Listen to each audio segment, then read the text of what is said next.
आज हम इस वीडियो के माध्यम से कर्म के प्रभाव के संदर्भ में बातचीत करेंगे।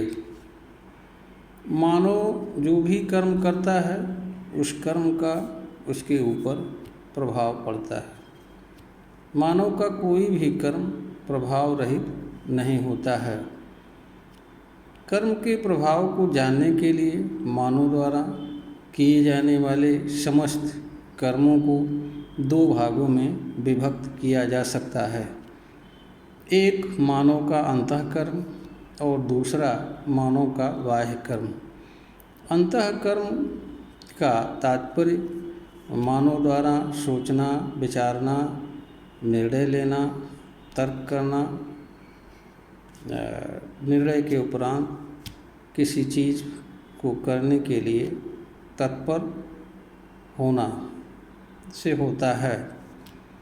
अंतःकर्म का तात्पर्य ऐसे कर्म से होता है जो बाह्य रूप में प्रकट ना हो।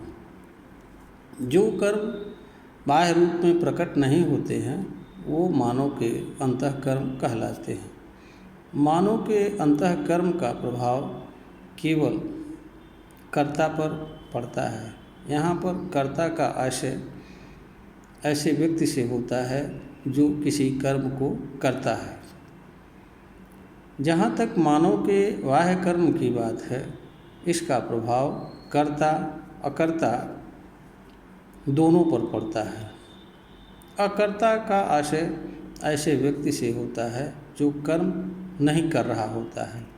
उदाहरण के लिए एक व्यक्ति तेज आवाज़ में बात करता है तो इस कर्म का प्रभाव जो व्यक्ति बात कर रहा है उस पर भी पड़ता है और जो व्यक्ति सुन रहा होता है यानी जो बात नहीं कर रहा होता है उस पर भी पड़ता है। तो मानव के जो बाह्य कर्म होता है वह कर्म के करने वाले, दूसरा कर्म न करने वाले अन्य मानव, अकर्ता वर्ग, समाज एवं बृहद रूप में प्रकृति पर भी पड़ता है। प्रकृति में विद्यमान विभिन्न तरह के प्रदूषण एवं इससे जुड़े दुष्प्रभाव इसके उदाहरण हैं। यहाँ पर यह भी समझना आवश्यक होता है कि कर्म मनुष्य के लिए सफलता, असफलता, कर्मफल पाने, भाग्य का निर्माण करने, ज्ञान प्राप्त करने आदि के ही साधन नहीं होते हैं, अपितु यह मानव के पीड़ा व दुख के भी कारण होते हैं। और अगर ईमानदारी से देखा जाए तो मानव द्वारा जो कुछ भी पीड़ा इस धरती पर उठाया जाता है उनमें से अधिकांश का संबंध मानव के कर्म से होता है और कर्मजन्य पीड़ा व दुख मनुष्य अज्ञान के कारण उठाता है।